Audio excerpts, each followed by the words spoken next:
भ्रष्ट चेयरमैन जिनका ना एक्ट से कोई ताल्लुक है न बोर्ड से कोई ताल्लुक है। विधायक मेंबर है यहाँ, क्या ये बताएं, ये विधायक बताएंगे। इन विधायकों से सवाल कीजिए कि बोर्ड की कै बार बैठक आहुत हुई। 31 जनवरी 2019 को ये पदभार ग्रहण करता है। बोर्ड की जो है, फुल बोर्ड की जो है नोटिफिकेशन होता है 8 मार्च को। 8 मार्च के बाद से दोनों विधायक जी बताए, नौशाद आलम साहब बता रहे और मास्टर मुजाहिद साहब बता रहे, कोचा धामन के विधायक, कि कै बार बैठक में भाग लिए, अध्यक्ष द्वारा कै बार बैठक बुलाई गई। 20-20 करोड़ रुपया बोर्ड की निकासी हो जाती है। बोर्ड के डायरेक्टर आप बैठे हुए हैं, कोई आपके अनुशंसा नहीं है। ये भ्रष्ट अध्यक्ष अयूब अंसारी जो मदरसा शिक्षा बोर्ड का अध्यक्ष है, हमने सरकार से मांग किया है कि अगर सरकार चाहती है कि टॉलरेंस बरकरार रहे तो अविलंब जो है भ्रष्ट अध्यक्ष को पदमुक्त करते हुए इसकी जांच जो है निगरानी से कराए। दूध का दूध, पानी का पानी होगा, तभी छात्रों को न्याय मिलेगा, तभी शिक्षकों को न्याय मिलेगा। मैं अली रज़ा सिद्दीकी, ब्यूरो चीफ कौमी तंजीम किशनगंज, और इस वक्त मैं मौजूद हूँ बात करने के लिए कौमी तंजीम और सिटी अपडेट पे। और आज किशनगंज के मदरसा अंजुमन इस्लामिया प्रांगण में मदरसा टीचर्स एंड वेलफेयर एसोसिएशन की और मदरसा ओल्ड बॉयज़ एसोसिएशन की एक अहम मीटिंग आयोजित की गई। और हमारे साथ मौजूद हैं किशनगंज के ज़िला अध्यक्ष मदरसा टीचर्स एंड वेलफेयर एसोसिएशन के अध्यक्ष जावेद साहब, और साथ में मौजूद हैं हमारे दानिश आबिदीन साहब, ये बिहार मदरसा ओल्ड बॉयज़ एसोसिएशन के महासचिव हैं। और साथ में हमारे मौजूद हैं जनाब जाहिदुर रहमान साहब, आप हैं मदरसा टीचर्स एंड वेलफेयर एसोसिएशन के बिहार के जनरल सेक्रेटरी। हम बात कर रहे हैं यहाँ पे आज की इस बैठक को लेकर कि आखिर आज इनकी ये बैठक क्यों हुई, किस मकसद को लेकर हुई। तो आज की बैठक में जो बातें सामने आई हैं उसकी रोशनी में ये है कि बिहार में जो मदरसा, सरकारी मदरसा मुल्हका मदारिस पे जो काम हुए हैं सरकार के, और माननीय मुख्यमंत्री नीतीश कुमार जी ने जो मदरसा के शिक्षकों की, कर्मचारियों की जो मांगों को देखते हुए काम किया है, उसके लिए इन्होंने, तमाम एसोसिएशन ने थैंक्स बोला है, अपने सीएम को शुक्रिया अदा किया उनका। लेकिन साथ ही जो सबसे बड़ी बात है वो ये है कि बिहार मदरसा एजुकेशन बोर्ड पटना के चेयरमैन कय्यूम अंसारी साहब के ऊपर बहुत सारे गंभीर भ्रष्टाचार के आरोप लगाए गए। और न सिर्फ ये कि आरोप लगाए गए बल्कि उन्हें शीघ्र, अतिशीघ्र पद मुक्त करने का मुतालबा किया गया।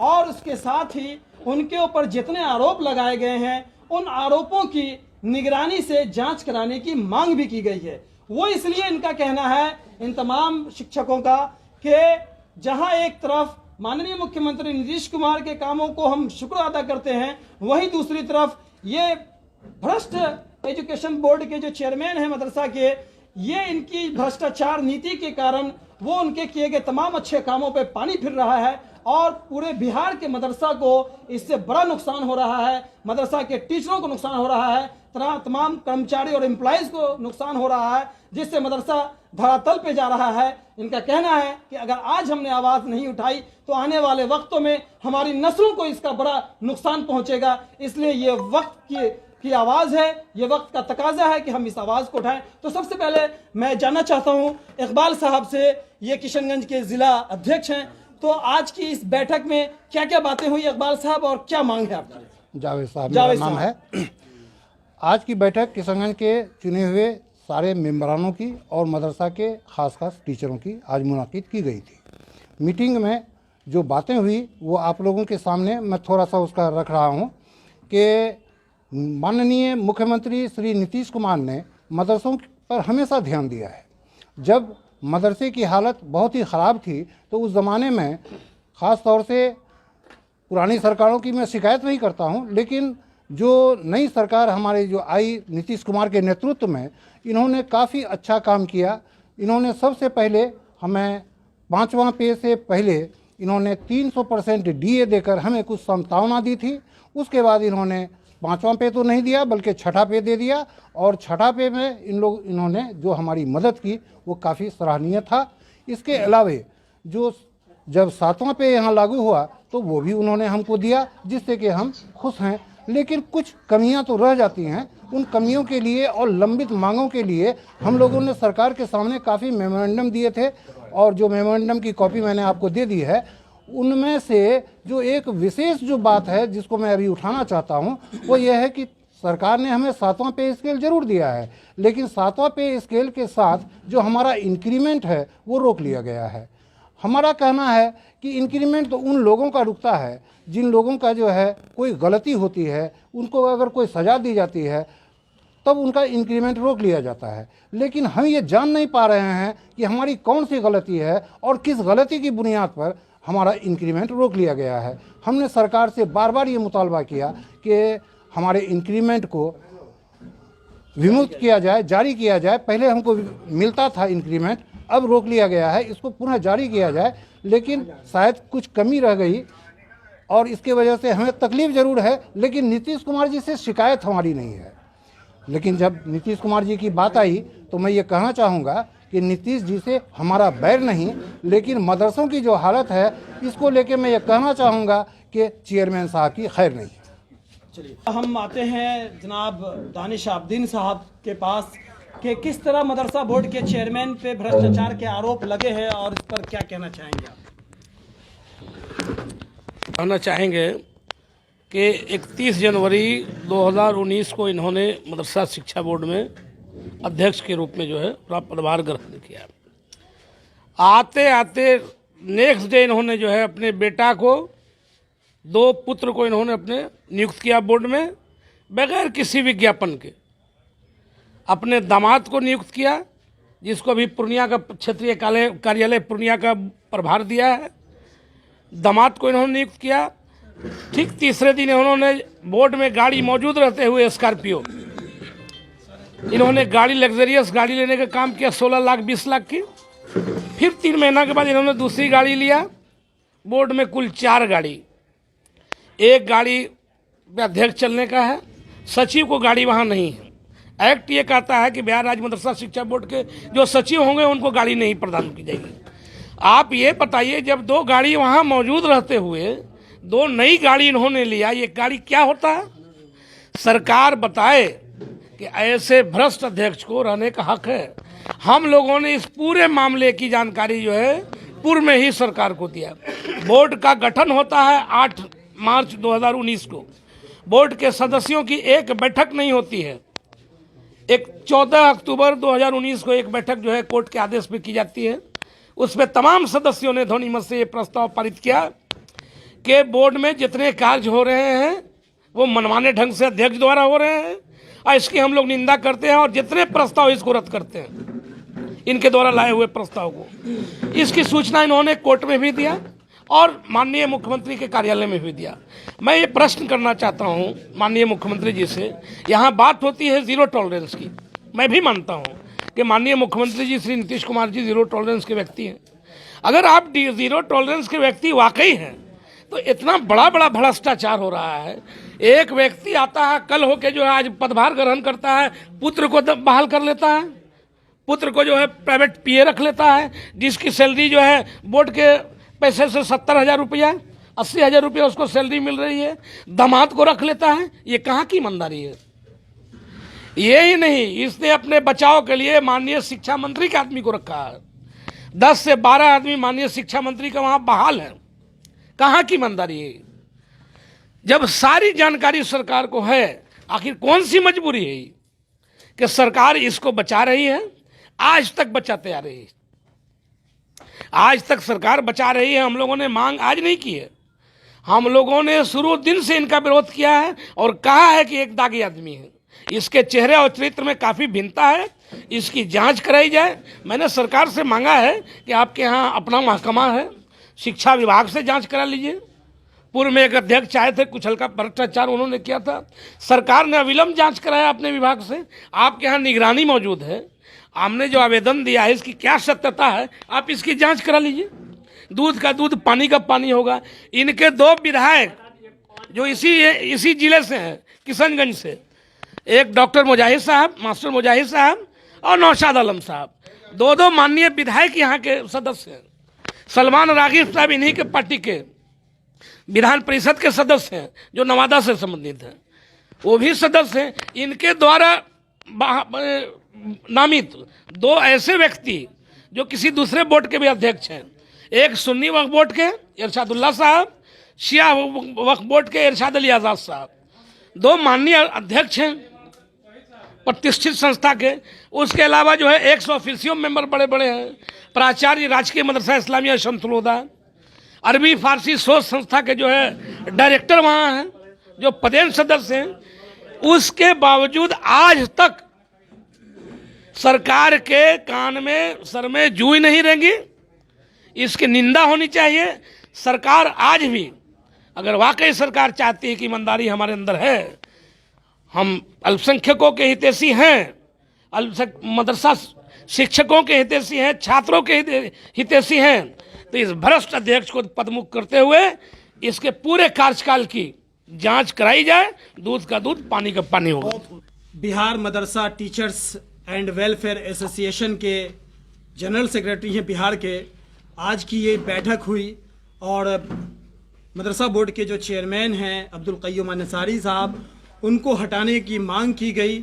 और दूसरी तरफ नीतीश कुमार जी का जो ध्यान मदरसे पे है उस पे आपने धन्यवाद भी कहा। तो कुल मामला क्या है और आज की इस बैठक में क्या हुआ और क्या मांग आपकी है? बैठक में ये हुआ कि नीतीश कुमार जो हमारे सिलसिले में फ़ैसले ले रहे हैं, अल्हम्दुलिल्लाह उससे हम मुतमईन हैं। और ख़ुसूसन बिहार के अक़लियत के लिए उन्होंने जो काम किया उसके लिए भी हम खुश हैं और उनको मुबारकबाद देते हैं। ख़ास तौर से कल जो उन्होंने कैबिनेट में जो फ़ैसला लिया है मदारिस के हक़ में और संसिग्ध असातिज़ा के हक़ में, वो एक तारीख़ी फ़ैसला है। यानी 100 साल तकरीबन मदरसा बोर्ड के क़याम का हो गया। आज तक मदारिस के असातिज़ा 62 साल की उम्र तक यहाँ काम करते हैं, लेकिन जब वो यहाँ से जाते हैं तो खाली हाथ, अब उनके यहाँ उनको अब एक कप चाय पीने की मोहताजी हो जाती है। लेकिन कल के फ़ैसले में उन्होंने EPF का स्कीम का निफाज किया है और उसका कैबिनेट में फ़ैसला ले लिया है, जिससे अब हम ये पूरी उम्मीद रखते हैं और यकीन भी करते हैं कि इंशाअल्लाह इससे हमारे मदारिस के असातिज़ा को पेंशन स्कीम का फ़ायदा मिलेगा। इसके लिए हम उनको मुबारकबाद देते हैं और इस तारीख़ साज फ़ैसले के लिए हम उन्हें बहुत बहुत धन्यवाद देते हैं। दूसरा अहम फ़ैसला उन्होंने किया कि हमारे मदरसे में 2011 के बाद और 31/8/13 से पहले जो असातिज़ा रेगुलर बहाल थे उनको महकमा ने, एजुकेशन डिपार्टमेंट ने नियोजित कर दिया था।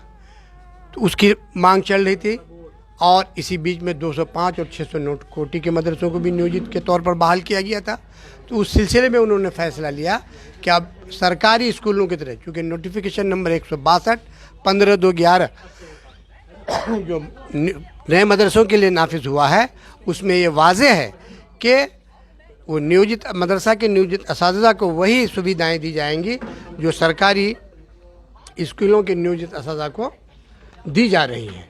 फिर 162 के ज़रिए ऐलान किया गया है, संकल्प लिया गया है सरकार की तरफ से कि हम मदरसा के नियोजित असातिज़ा को वही सारी सुविधाएं और सहूलियात देंगे जो सरकारी स्कूलों में कार्यरत नियोजित असातिज़ा को दी जा रही है। उसका भी इन्होंने फ़ैसला लिया। इसके लिए भी हम उनका खैर मकदम और शुक्रिया अदा करते हैं। साथ ही हम ये मुतालबा करते हैं कि हमारे कुछ ऐसे मसाइल हैं जो जुज़वी हैं, जो सरकार के हल्के से तवज्जो से ये हल हो सकता है। जैसा कि हुफ़ाज़ किराम का मामला है। हाफिज़ का पद हमारे मदरसे में, पूरे बिहार में एक पद हर एक मदरसे में है और इनकी तनख्वाह दी जा रही है चपड़ासी से भी कम। जब शिक्षक का वेतनमान मौजूद है तो चपड़ासी का वेतन देने का कोई जवाब नहीं है। इसलिए हमारा ये मुतालबा है कि कम से कम मौलवी का एक पद है हमारे यहाँ, मौलवी पद के शिक्षकों की भांति इनकी भी तनख्वाह होनी चाहिए। हम जब तक मदरसे में कार्यरत रहते हैं हमको EL का लाभ मिलता है, जबकि दूसरे अदारों में रिटायरमेंट के बाद जो EL उसका बच जाता है, कैश इन हैंड का प्रोविज़न है। लेकिन हमारे यहाँ वो जब तक हम कार्यरत रहे वो तो मिला कि हम ये अवेल किए, लेकिन जब रिटायर किए तो कैश इन हैंड से हमको महरूम रखा जाता। इसलिए हमारा ये भी मुतालबा है कि उसको मिलना चाहिए। इसी तरीके से अच्छा, चेयरमैन के सिलसिले में यह है कि जब से ये चेयरमैन आया है मुस्तकिल असातिज़ा मदारिस को परेशान किया जा रहा है, बल्कि मैं तो ये कहूँगा कि उन्होंने मदारिस में दहशत गर्दी का माहौल पैदा कर दिया है। उसका सबूत ये है कि उन्होंने पहले EPF लागू किया, फिर वापस ले लिया, अभी चंद दिनों पहले NPS लागू किया, तो लोग परेशान हुए असातिज़ा। पूर्णिया ज़िला में एक मीटिंग बुलाई गई कि भाई सब लोग मशवरा कर लें, तो पूर्णिया ज़िला के यूनियन ने NPS का विरोध किया कि भाई जब तक सरकार से कोई आदेश नहीं होगा हम लोग इसको नहीं मानेंगे। इस पर सिर्फ वहाँ के सदर का ही नहीं, बल्कि जिस मदरसे में वो टीचर है अंजुमन इस्लामिया खजानची हाट, उनके सारे टीचरों की तनख्वाह बंद कर दी। तो ये क्या दहशतगर्दी नहीं है? लिहाजा उन पर जो इतने आरोप और इल्ज़ामात आयद किए गए हैं, मैं उनके फेवर में हूँ और सरकार से हमारा ये मुतालबा है कि उसकी गैर जानिबदाराना जांच होनी चाहिए, ताकि दूध का दूध और पानी का पानी हो जाए और उनके ओहदे से फौरी बरतरफ किया जाना चाहिए। कुद्दूस साहब, तो सारी बातें आ गई। बिहार मदरसा एजुकेशन बोर्ड के चेयरमैन को पदमुक्त करने के सिलसिले में और जो समस्याएं हैं मदरसा की, उन समस्याओं पे भी बातें आ गई। और जो नीतीश कुमार जी ने बिहार मदरसा के लिए किया है और कर रहे हैं, उसके ऊपर भी बातें आ गई कि इन्होंने धन्यवाद दिया, थैंक्स किया। और सबसे अहम बात जो है कि इनके जो समस्याएं हैं, जैसे मदरसों में आज भी छात्रवृत्ति नहीं मिल रही है, पोशाक नहीं मिल रही है, मदरसे के बच्चे इन चीज़ों से वंचित हैं। तो इनकी मांग है कि सरकारी स्कूलों में जो लाभ बच्चों को मिल रहा है वो मदरसों में भी दिया जाए। और दूसरी जो अहम बात इनकी आई है कि मदरसों में, तमाम मदरसों में एक हाफिज़ पद है और हाफिज़ की जो सैलरी तनख्वाह है वो नाकाफ़ी है। तो इनका मांग है कि जो मौलवी की तनख्वाह है, मौलवी की तनख्वाह के बराबर हुफ़ाज़ किराम की भी तनख्वाह दे सरकार। इन मांगों के साथ इन्होंने बिहार मदरसा एजुकेशन बोर्ड पटना के चेयरमैन अब्दुल क़य्यूम अंसारी के ख़िलाफ़ जमकर आज यहाँ पे नाराबाजी भी किया और जमकर उनके खिलाफ भ्रष्टाचार के आरोप भी लगाए, उन्हें पदमुक्त करने का मांग भी किया और उनके ऊपर जितने आरोप लगाए गए हैं उन सब की निगरानी से जांच की भी इन्होंने मांग की है। तो सिटी अपडेट और कौमी तंजीम के साथ बात करने के लिए बहुत बहुत शुक्रिया।